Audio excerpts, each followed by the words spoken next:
Hey guys, Justin here, and today I want to shoot a pretty important video regarding streaming for independent artists like yourself. Now, streaming is making up the vast majority of all of the revenue being generated by the recording industry right now. But what does that mean for you as an independent artist? Well, the answer might actually surprise you. So pay close attention to this video, and I'm going to reveal the truth about streaming for independent artists like yourself. And I'm going to reveal some pretty cool insights about how you can rapidly grow your fan base starting right now.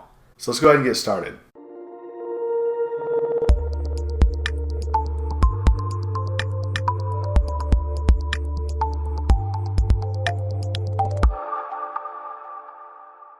Alright, let's get started with some stats that pertain to streaming.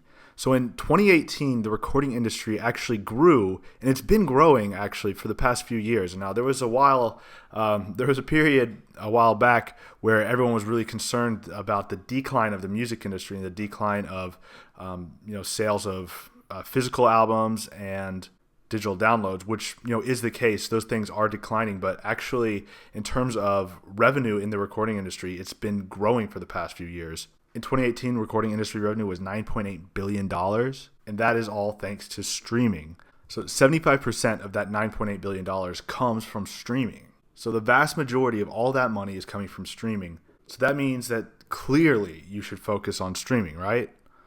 Well, not if you're an independent artist. All right, so let me explain. While there was a massive amount of money that was generated, billions of dollars generated from streaming, 99% of that streaming revenue came from just 10% of all the available songs. So just the top 10% of songs on streaming platforms generated 99% of streaming revenue. So that means 90% of all of the songs on all streaming platforms, 90% of those songs had to share just 1% of that revenue. Just 1% was divided up amongst 90% of all the available songs out there. So while there's a lot of money being generated by streaming, most artists aren't seeing any of that, and certainly not independent artists. So one of the core principles that I really want to drive home here, and if you've seen any of my other videos, you've probably heard me talk about this before. This is something that's really important if you're an independent artist, something that you really need to understand, is that major labels' business models are completely different from independent artists. So let's take a quick look at some of the key differences between the major labels' business model versus an independent artist's business model. All right, so first of all, if you're on a major labels have huge advertising budgets. They will spend hundreds of thousands or even millions of dollars just promoting one single song.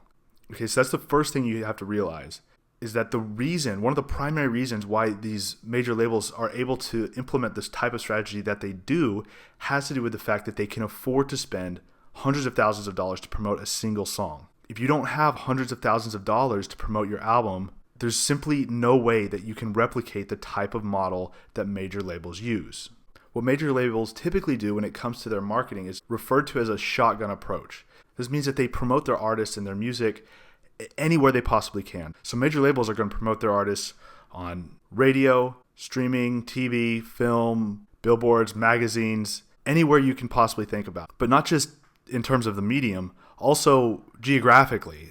If you travel a lot during the summer when there's these big, summertime hits that labels are putting a lot of money into promoting, and it's not just in the summertime, but it's especially noticeable during the summer. I mean, the same songs are going to be playing at restaurants in the airport and shopping malls all over the world, in New York, London, Los Angeles, Moscow, France, Sydney. Like, you name it, these major labels have these songs playing all over the world. And it works for them because they have the money to be able to inundate so many people with this music that a small percentage of those people, a tiny, tiny percentage of those people, are really going to like that music, and they're going to listen to it all the time, and they might actually buy merch and go to shows of those artists. And it typically is a really small percentage, but you have to realize that if 100 million people hear this song day in and day out throughout the summer, and just 1% of those people become raving fans of that artist, that's still 1 million people.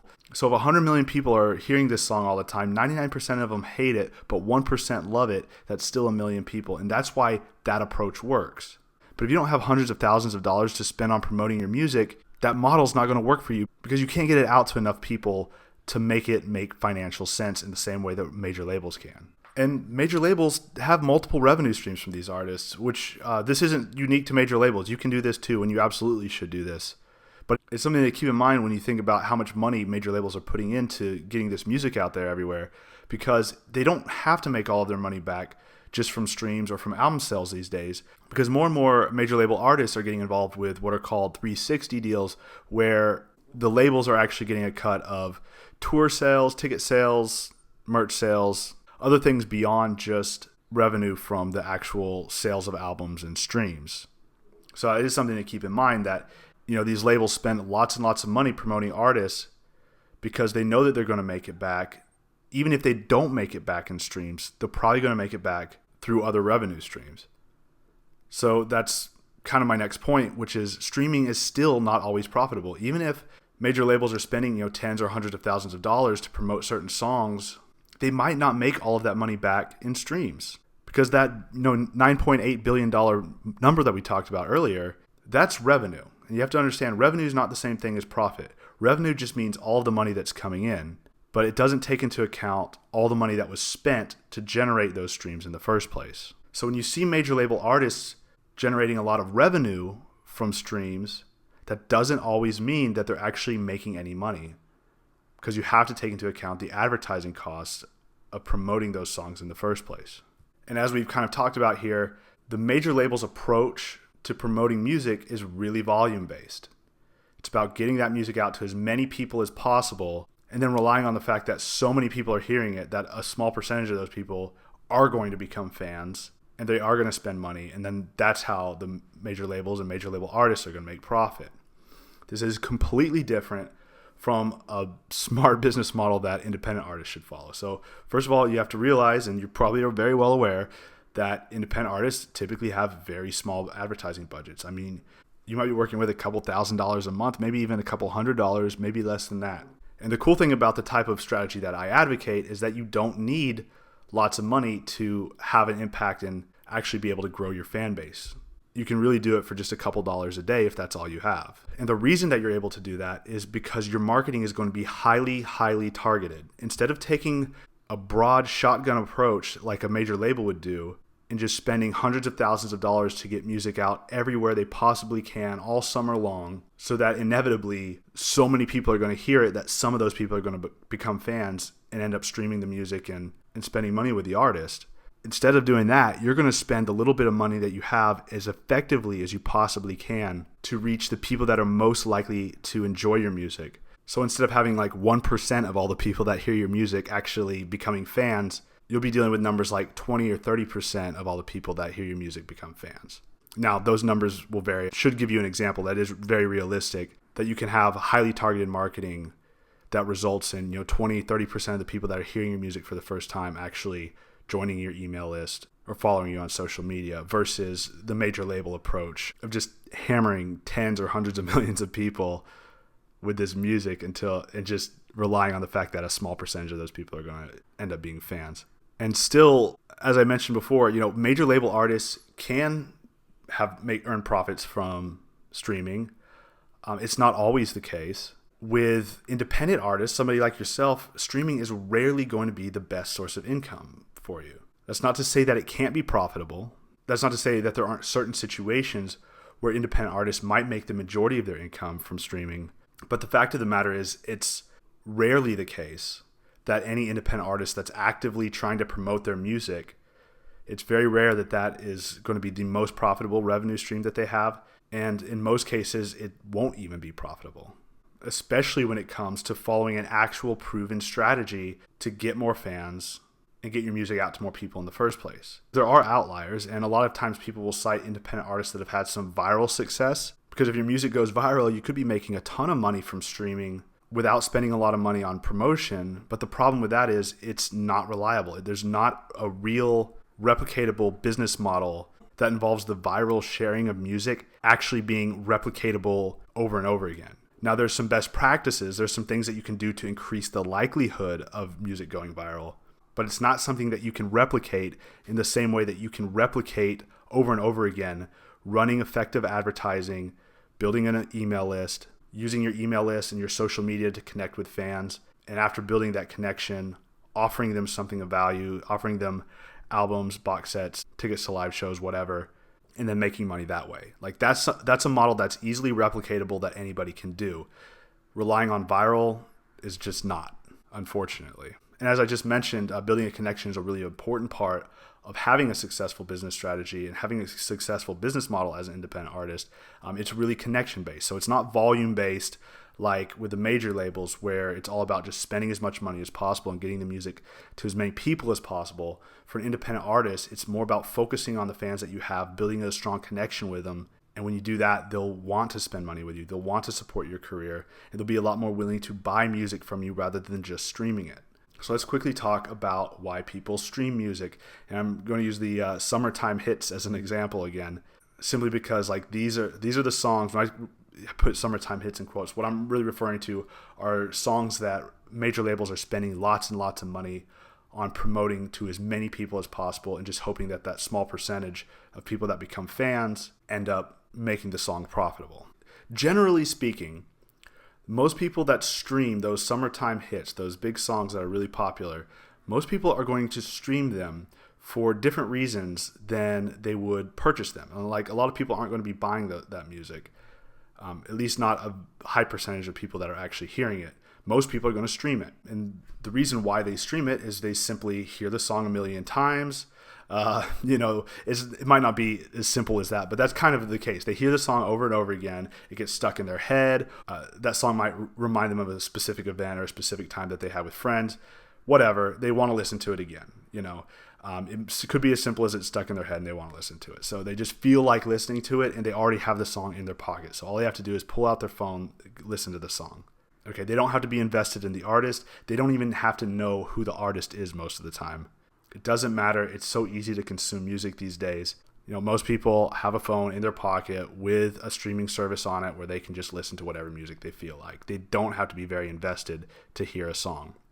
Now let's talk about your music. Let's talk about why people will buy your music versus streaming. Like people will still stream your music, but people buy music for different reasons than when they stream music. So people will buy your music because they like your music, not just one song that they've heard a million times, but they like all your music. They like your genre of music. They like what you're doing, and they're a fan of you. It's about that connection. As I was saying before, your focus as an independent artist is not about blasting your music out to as many people as possible. It's about connecting with your fans.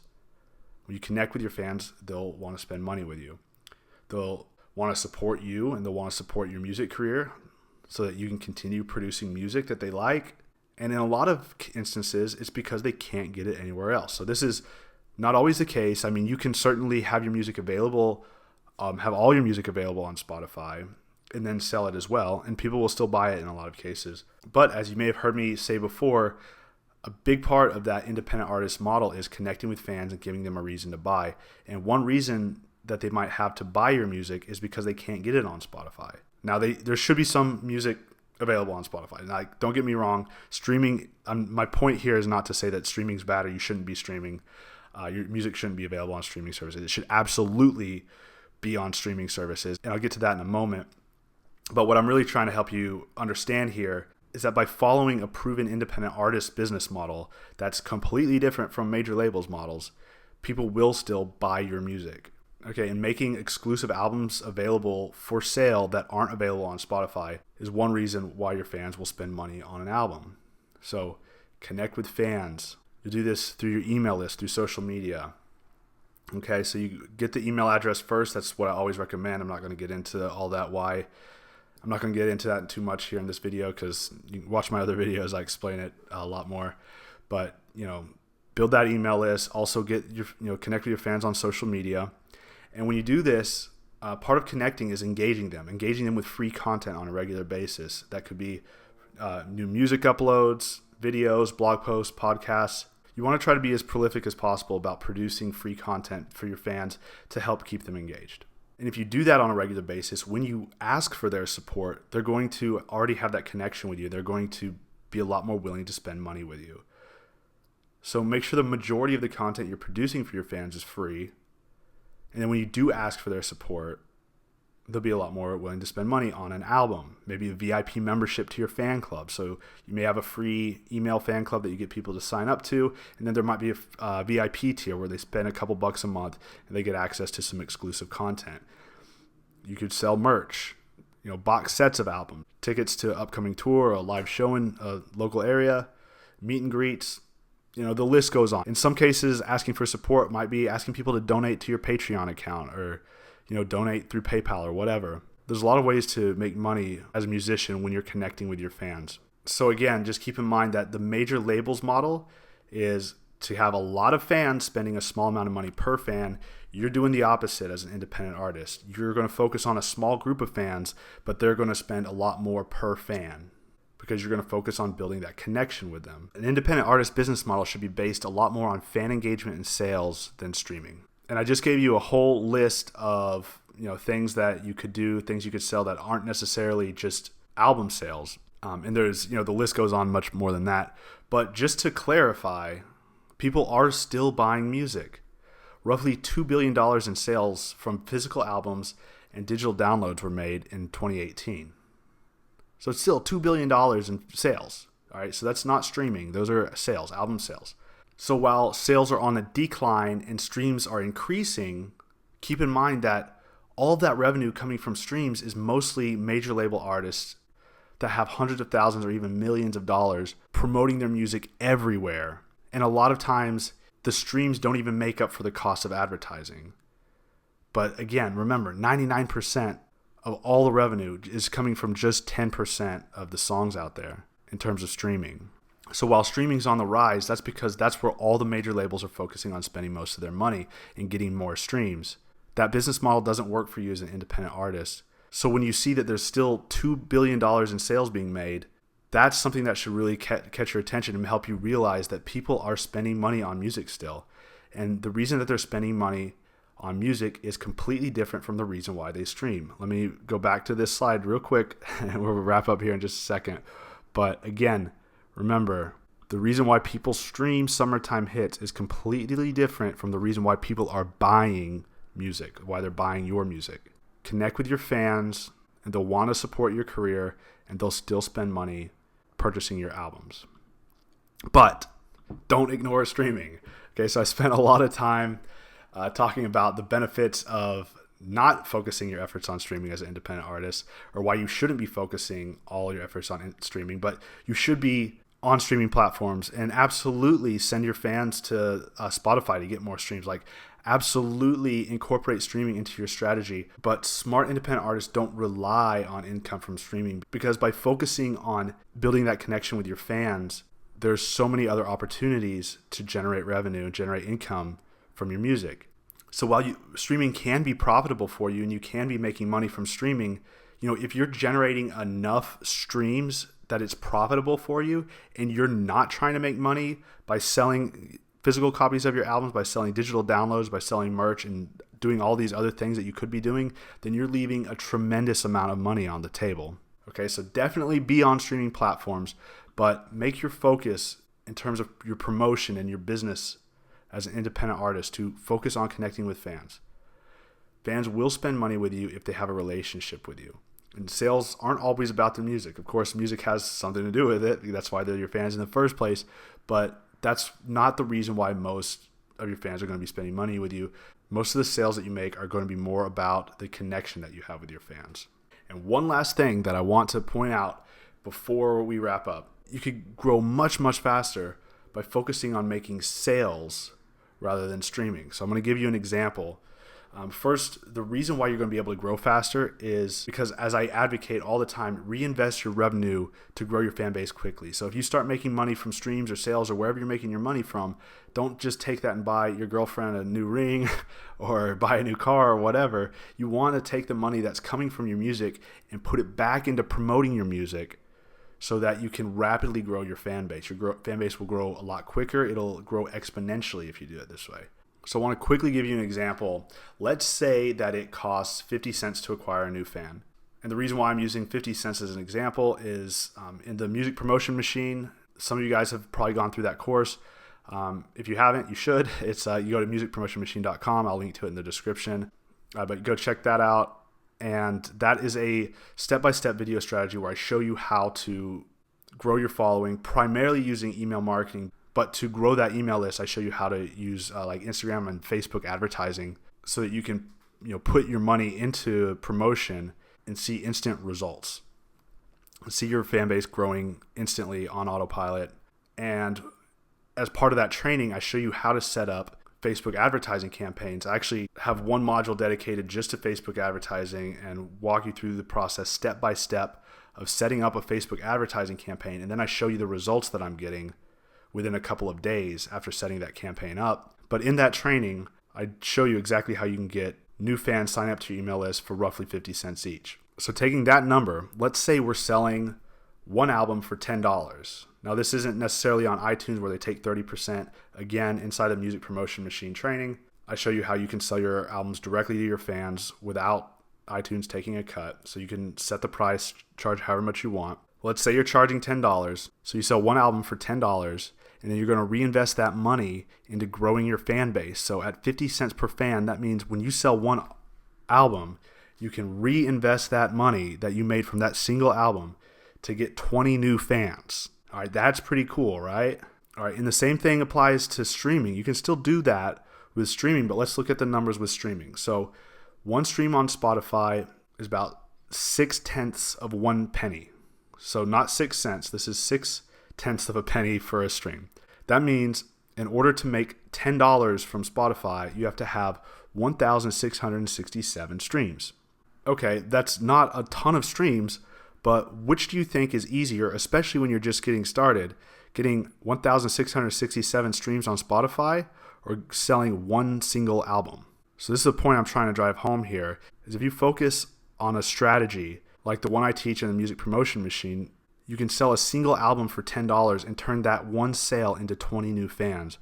Whereas if you're focusing entirely on streaming, you're going to have to get 1,667 streams to generate enough revenue to pay for that 20 new fans. Not to mention, Spotify is probably going to pay you 6 months later, whereas if you're selling the album directly to your fans the way that I teach, you get that money instantly and you can reinvest that money instantly. So in any case, I'm not trying to downplay the importance of streaming. I'm not trying to downplay the importance of Spotify. It's very vital to your music career. It's a great way to get new fans. It's a great way to get more exposure for your music. And the fact of the matter is, most of the people that listen to your music are going to probably end up listening it through streaming anyway. They're not all going to buy your music, or at least not at first. So you want to be on streaming platforms. You want to grow your number of streams, but focusing more on fan engagement and sales is going to help you grow your fan base a lot faster, and it's going to help you make more money than if you just focus on streaming. So I hope that all made sense. If you do have any questions, feel free to leave them in the comment section below. That wraps it up for this video. So if you found it helpful, please give it a thumbs up. Leave a comment in the comment section below. If you're not already subscribed, go ahead and click the subscribe button and tick the little bell icon to be notified when new videos are released. Thanks for watching. I'll see you next time.